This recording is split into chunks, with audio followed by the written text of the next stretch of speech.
Quante cose sono cambiate da quando hai iniziato?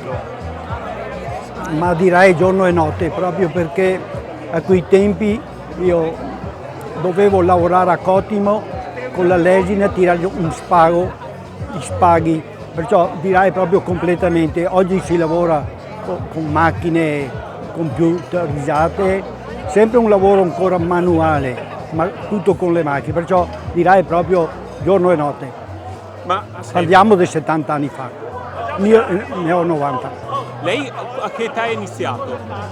Finito la quarta elementare ho cominciato ad andare a fare il calzolaio. Ho fatto la quinta quando sono venuto a casa da militare, perché nel mio paese, come Maser, Coste, il mio paese era Crespignaga, una frazione qua più avanti, sempre di Maser.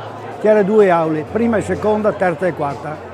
Dopo chi aveva la possibilità o chi studiava per andare in seminario, e ora andava a fare la terza media e dopo qualcuno è andato prete, qualche altro si è fatto commercialista e ho sempre tirato spaghi fino a 30 anni.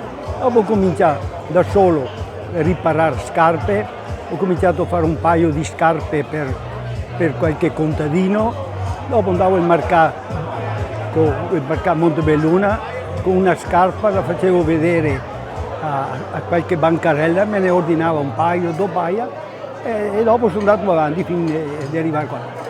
Mi sono andato avanti un passetto alla volta e non ho mai protestato, non ho mai messo in cassa integrazione un uomo, un dipendente, se non 2 anni fa, quando hanno chiuso tutto quanto. E ora ho fatto 10 giorni, 20 di cassa integrazione, se no un passetto alla volta sono sempre andato avanti.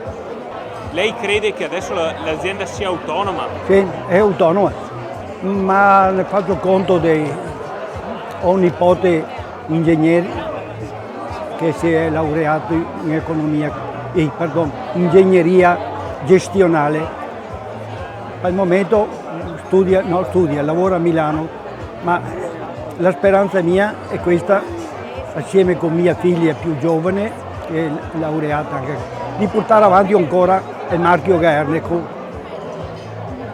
di farlo rimanere alla famiglia Gazzola, diciamo così.